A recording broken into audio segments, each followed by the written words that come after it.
हम लोग बात करेंगे इलेक्ट्रॉनिक कॉन्फ़िगरेशन के बारे में। इसमें 60% टॉपिक तुम्हें आता है। हम डी ब्लॉक एफ ब्लॉक के इलेक्ट्रॉनिक कॉन्फ़िगरेशन बनाएंगे, जिसको तुम पढ़ चुके हो लगभग डी ब्लॉक में। देख ले रहे हैं हम। Distribution of electron in the shell और orbit is given by the Bohr. यानी सेल में इलेक्ट्रॉन का डिस्ट्रीब्यूशन कैसे होगा, उसको बोहर नामक साइंटिस्ट ने बताया था। उन्होंने बताया था कि जो पहला जो ऑर्बिट होगा उसमें 2 इलेक्ट्रॉन रहेंगे, दूसरा रहेगा उसमें 8 रहेंगे, तीसरे में भी 8 रहेंगे, चौथे में 18 रहेंगे, पाँचवें में 18 रहेंगे, 18 रहेंगे, और छठे और सातवें में 36 रहेंगे। एक 36 लिख के एक 36 नीचे लिख रहे हैं। जैसे इन्होंने बताया कि सोडियम 11, इसका इन्होंने फिल किया, पहले में 2, फिर दूसरे में 8, फिर 1 इलेक्ट्रॉन बच रहा है तो तीसरे में 1 इलेक्ट्रॉन रहेगा। ओके, इसको हम 1:2 2:2 से भी भर सकते हैं।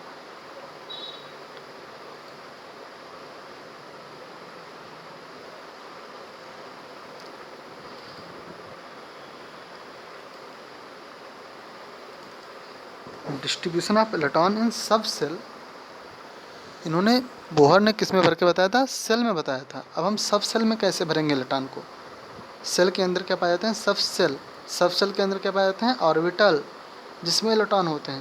लेकिन हम ऑर्बिटल की बात नहीं करेंगे, हम सब सेल की सीधे बात करेंगे। Distribution of electron in sub cell is based on the German word Aufbau. आफबा इसे कहते हैं, जिसका मतलब होता है बिल्डिंग अप, बनाना। Means electron are filled in the sub shell in the increasing order of energy. Sub shell में जो इलेक्ट्रॉन का फिलिंग होता है वो एनर्जी के इंक्रीजिंग ऑर्डर में होता है ना। पहले सेल की एनर्जी जो होती है कम होती है, दूसरे सेल की और ज़्यादा, तीसरे सेल की और ज़्यादा, चौथे सेल की और ज़्यादा, ठीक है ना। ऐसे सब सेल में किसकी ज़्यादा, एस की, फिर पी की, फिर डी की, एफ की, जहाँ एनर्जी लगभग इसकी ज़्यादा हो, कहीं कहीं तो एक्सेप्शन भी आता है, कम ज़्यादा हो जाते हैं, वहाँ पे अरेंज करना पड़ता है। अभी देख ले रहे हैं। अब एनर्जी हम कैसे पता करेंगे किस सब सेल की ज़्यादा है। एनर्जी किस पे डिपेंड करती है सब सेल की।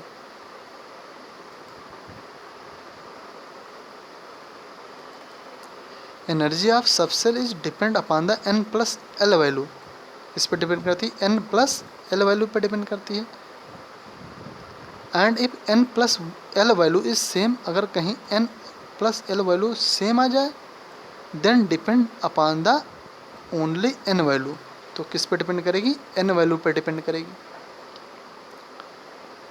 समझ में आ रहा है। फिर से इस पॉइंट को देख ले रहे हैं। जो एनर्जी ऑफ सब सेल जो होती है वो डिपेंड करती है n+L वैल्यू पे। अगर n+L वैल्यू क्या आ जाए, सेम आ जाए, तो डिपेंड करेगी केवल n वैल्यू पे। जैसे देख ले रहे हैं, से लिखा है 4F 4D 5D 6P 7S। इसमें n की वैल्यू कितनी है, 4 है, f की वैल्यू क्या है, 3 है, l की वैल्यू क्या है, 3 है, क्योंकि f सब सेल है। अगर l बराबर 0 है तो s सब सेल, l बराबर 1 है तो p सब सेल, l बराबर 2 है तो d सब सेल, l बराबर 3 है तो f सब सेल। तो यहाँ f सब सेल है ना, तो l बराबर 3 आ जाएगा। तो 4 और 3 कितना हो जाएगा, 7 हो जाएगा। ठीक है। यहाँ पे 5D है तो n की वैल्यू क्या है, 5 है, और d का मतलब l की वैल्यू कितनी हो जाएगी, 2 हो जाएगी। तो 5 और 2 7। यहाँ पे 6P है तो n की वैल्यू कितनी है, 6 हो जाएगी, और l की वैल्यू कितनी हो जाएगी, 1 हो जाएगी, क्योंकि p किस में होता है, l बराबर 1 होता है तब p आता है। तो 6 और 1 कितना हो जाएगा, 7 हो जाएगा। यहाँ पे क्या है, 7S है तो n की वैल्यू कितनी है, 7 हो जाएगी। s की वैल्यू, अगर s है तो l की वैल्यू कितनी हो जाएगी, 0 हो जाएगी। तो फिर यहाँ भी 7 आ गया। यानी यहाँ चारों कंडीशन में क्या है, n+L वैल्यू क्या है, सेम है। n+L वैल्यू सेम है, तो अब एनर्जी किस पे डिपेंड करेगी, केवल n वैल्यू पे।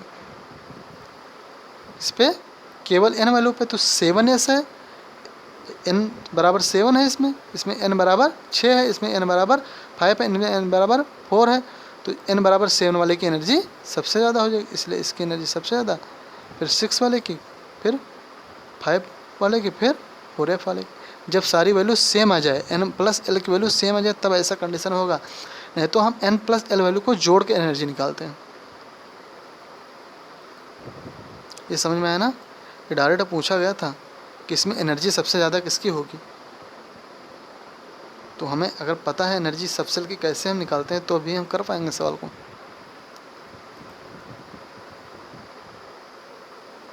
देखो कहाँ से कौन सबसेल स्टार्ट होता है। ए सबसेल स्टार्ट फ्रॉम n बराबर 1 से, P subshell start from n बराबर 2 से, D subshell start from n बराबर 4 से, and F subshell start from n बराबर 6 से। ये याद होना चाहिए। इलेक्ट्रॉनिक कॉन्फ़िगरेशन ये तुम्हें आता है, 2 कौड़ी का भी तुम्हें लगेगा, 2 कौड़ी से नहीं, आधा कौड़ी का लगेगा, 0.25 कौड़ी। देखो इलेक्ट्रॉनिक कॉन्फ़िगरेशन क्या होगा, NS n-2f n-1d np। ये जनरल इलेक्ट्रॉनिक कॉन्फ़िगरेशन है। जब हम डी ब्लॉक का लिखते थे तो क्या लिखते थे, NS n-1d np। हम एफ वाला नहीं लिखते थे, लेकिन जनरल पूरे पीरियोडिक टेबल का कॉन्फ़िगरेशन जनरल यही है, NS n-2f n-1d into np। n क्या है, लास्ट ऑर्बिट। क्या है, लास्ट ऑर्बिट, जिसे कहते हैं अल्टीमेट ऑर्बिट। n-1 क्या है, pen ultimate orbit, last orbit से एक पहले वाला ऑर्बिट। n-2 क्या है, pen ultimate orbit, last orbit से 2 पहले वाला ऑर्बिट। जैसे कहते हैं anti pen ultimate orbit. Generally नाम लिख दिए, n को क्या कहते हैं, n-1 को क्या कहते हैं, n-2 को क्या कहते हैं। Okay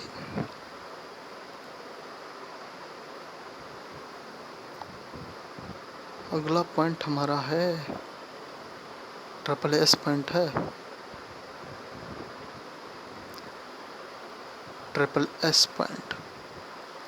number of element in the different period. अलग अलग पीरियड में कितने एलिमेंट होंगे। जैसे पहले पीरियड में कितने एलिमेंट होंगे, 2 एलिमेंट होंगे, एस सबसेल केवल होगा। पहले पीरियड में 2 एलिमेंट होंगे, हाइड्रोजन हीलियम होता है, और एस सबसेल केवल होगा। दूसरे पीरियड में 8 एलिमेंट होंगे, तीसरे पीरियड में 8 एलिमेंट होंगे, दूसरे और तीसरे में क्या होगा, एस और पी सबसेल होगा। चौथे और पाँचवें पीरियड में क्या होंगे, 18 एलिमेंट होंगे, एस पी और डी सबसेल होगा। कि छठे और सातवें पीरियड में 36 एलिमेंट होंगे। 32 लिखा है, 32 होंगे, सॉरी, 32 एलिमेंट होंगे। और इसमें क्या हो गया, एस पी और डी सबसेल होगा। देखो एस में कितने, 2, पी में 6 यानी 6 2 8, डी में 10 यानी 26 और 14, 4 इधर, यार 36 होने चाहिए, 32 लिख, चलो 32 मान के चलो, 32, हाँ यार 32 होंगे।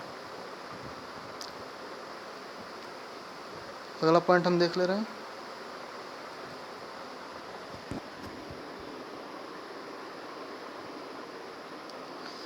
दो 6 2 8, 8 और 10 18, 18 और 14 32।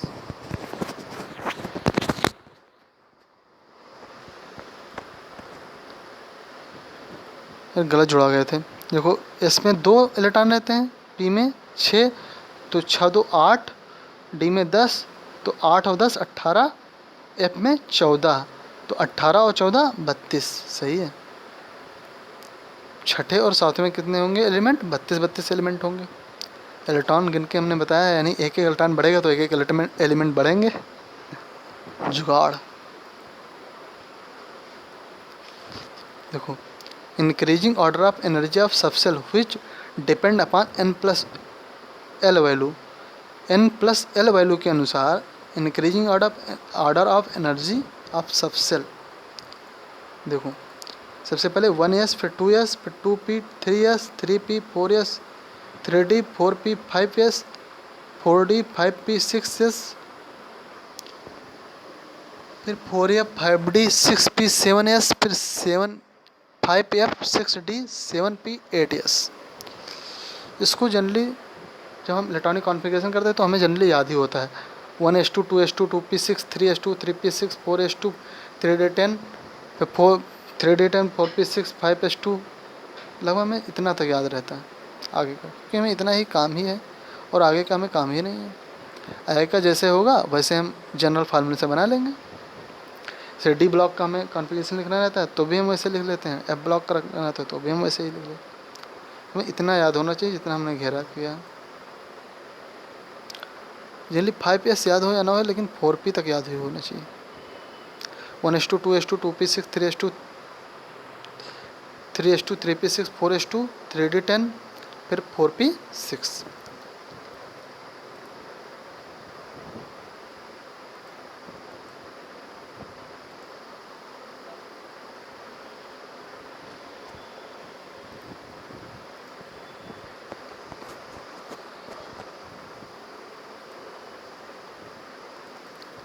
Energy of same subshell decreases in group. Same subshell की जो एनर्जी होती है ग्रुप में डिक्रीज करती है। जैसे 2s को उन्होंने लिया है, सब में 2s है। देखो एनर्जी ऑफ हाइड्रोजन का 2s, एनर्जी ऑफ लिथियम का 2s, एनर्जी ऑफ सोडियम का 2s, एनर्जी ऑफ पोटेशियम का 2s। तो भाई नीचे जाने पर एनर्जी क्या होगी, घटेगी कि तो ऐसे हो जाएगा निशान, इंक्रीजिंग ऑर्डर इधर होगा। आगे जाने पर एनर्जी क्या होगी, डिक्रीज करेगी। ओके, तो सेम सबसेल ध्यान रखना, सेम सबसेल की जो एनर्जी होती है वो ग्रुप में जाने पर क्या होती है, घटती है।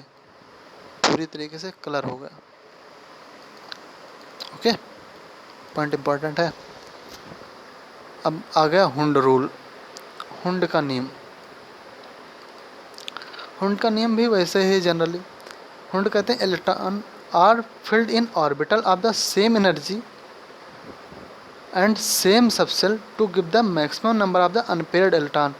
कह रहे हैं इलेक्ट्रॉन किसी भी सबसेल में जो फील्ड होते हैं तो वो maximum number of unpaired electron रखने की कोशिश करते हैं। क्यों करते हैं उसको भी देख ले रहे हैं। Electron are the filled in the orbital of the same energy and same subcell to give the maximum number of the unpaired electron with parallel spin since parallel spin has less energy and more stability. उनकी जो spin होती है लगभग एक दूसरे के parallel होती है। मतलब देखो न्यूक्लियस है, एक क्या करेगा, अगर इधर स्पिन कर रहा है दूसरा इधर करेगा, दोनों की स्पिन क्या होगी, अपोजिट होगी, लेकिन एक दूसरे के पैरेलल होगी, है कि नहीं। ये दोनों एक दूसरे के क्या है, पैरेलल हैं दोनों इलेक्ट्रॉन। पैरेलल किस लिए होते हैं, क्योंकि इनकी स्टेबिलिटी ज़्यादा हो जाती है इससे। तुम्हें हुंड रूल में याद क्या करना है, हुंड रूल में तुम्हें ये याद करना है इलेक्ट्रॉन जब सबसेल में भरते हैं तो वो maximum number of unpaired electron देते हैं। मैक्सिमम वो इस तरीके से भरते हैं जिससे maximum number of unpaired electron रहता है। जैसे देखो P3 है, P3 कैसे भरेगा, एक एक एक, ओके, तो 3 अनपेयर्ड इलेक्ट्रॉन आ गए, 3 अनपेयर्ड ऑर्बिटल है ना, पहला भी अनपेयर्ड है, दूसरा भी अनपेयर्ड है, तीसरा भी अनपेयर्ड है। चाहे ऐसे उल्टा भर सकते हो नीचे की तरफ 1 1 1, है कि नहीं। लेकिन कहो कि पहले एक भरे फिर इसी में दूसरा भरे फिर भरे तो इसमें एक ही अनपेयर्ड आ जाएगा, एक खाली रहेगा, तो ये क्या होगा, गलत हो जाएगा। सबसे पहले एक एक इलेक्ट्रॉन भरोगे जिससे क्या होगा, maximum number of unpaired electron create होगा, जिसको हुंड ने बताया था। पाउली का नियम और हुंड का नियम थोड़ा इम्पोर्टेंट रहता है।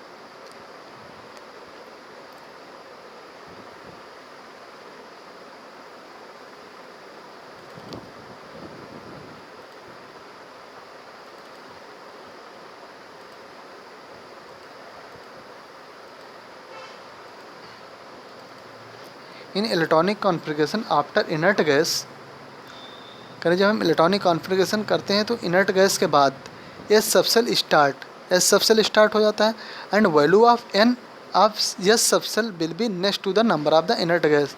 जो एस सबसेल के एन की जो वैल्यू होती है वो इनर्ट गैस के नंबर के अगला होता है, नेक्स्ट होता है। Are period of inert gas, जैसे हीलियम क्या है, इनर्ट गैस है जिसका एटॉमिक नंबर क्या है 2 है, नियॉन 10 है, आर्गन 18 है, क्रिप्टन 36 है और जेनान 54 है, रेडान 86 है। ये याद होना चाहिए क्योंकि इसका इम्पोर्टेंट लगता है जब हम एफ ब्लॉक का और डी ब्लॉक का जो इलेक्ट्रॉनिक कॉन्फ़िगरेशन करते हैं। फिर लोअर इलेक्ट्रॉनिक कॉन्फ़िगरेशन करेंगे तब भी मुझे लगता है अगर लगाना चाहे तो। ये देखो हमें 19 का लिखना है।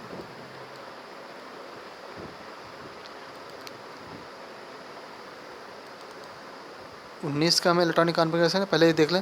जो हीलियम है वो नंबर पहले पीरियड की इनर्ट गैस है, नियान है दूसरे पीरियड की इनर्ट गैस है, आर्गन है तीसरे पीरियड का है, क्रिप्टॉन है चौथे पीरियड का है, जेनान जो है वो 5वें पीरियड का है, जो रेडान है वो 6ठे पीरियड का है। ठीक है, देखो तो 19 है तो इसमें कौन सी इनर्ट गैस आ सकती है? 18 वाली। 18 कौन सा है? तीसरे नंबर की है। तो एस सबसेल जो स्टार्ट होगा वो कौन सा होगा? 4s होगा भाई। Next to the inert gas start होगा तो 4s, फिर 3d, फिर 4p। तो भाई एक ही इलेक्ट्रॉन बच रहा है, आर्गन क्या होगा? 18 होगा, 19 में एक इलेक्ट्रॉन बच रहा है तो हम एस में डाल दिए। ठीक है, हमें 33 का लिखना है। तो भाई क्रिप्टॉन क्या है? 36 है, तो ये वाली इनर्ट गैस आ नहीं सकती है। तो इनर्ट गैस कौन सी आएगी? 18 वाली आएगी। आर्गन 18 हमने लिख दिया। इसके बाद 4s, 3d एंड 4p। तो इसमें क्या रखेंगे? 18 है तो 4s2 यानी 20 हो जाएगा, 3d 10 यानी 30 हो जाएगा। 3 इलेक्ट्रॉन बच रहे हैं तो 4p में डाल दिया 3 इलेक्ट्रॉन। समझ में आ गया ना? कोई प्रॉब्लम? No problem.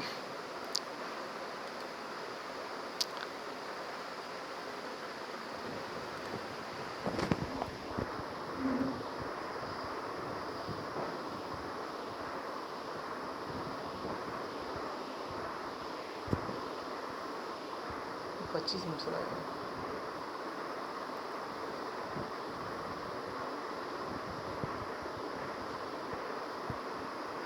24 कर लो।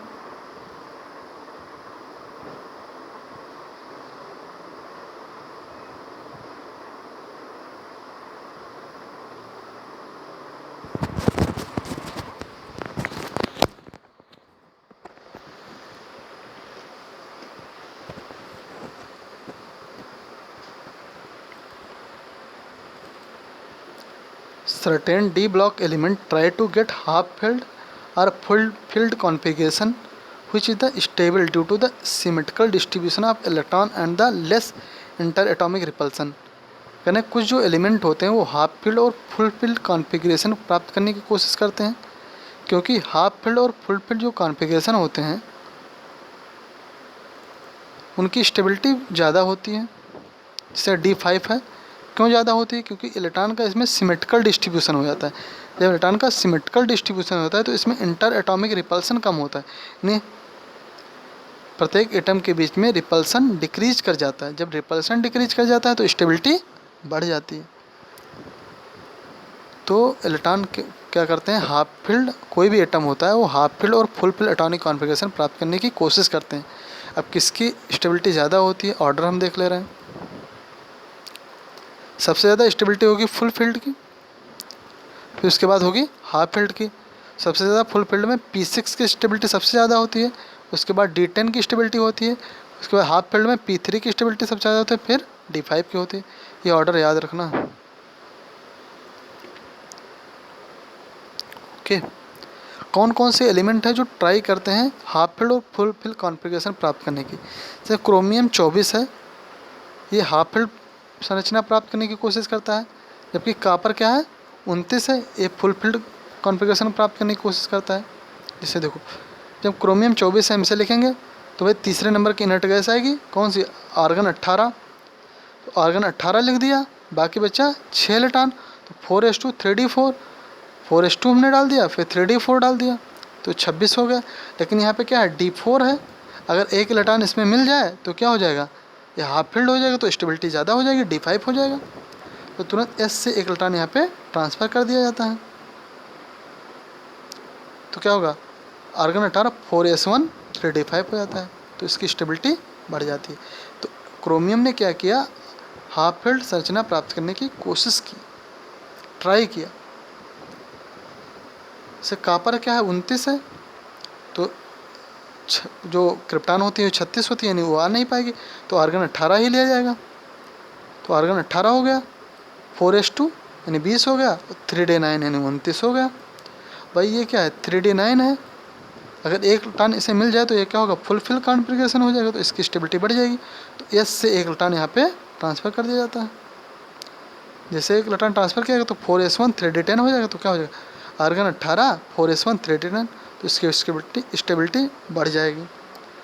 नहीं, क्रोमियम ने क्या किया, हाफ फिल्ड संरचना प्राप्त करने की कोशिश की और कॉपर ने फुल फिल्ड संरचना प्राप्त करने की कोशिश की। क्यों? क्योंकि इनकी स्टेबिलिटी बढ़ जाए।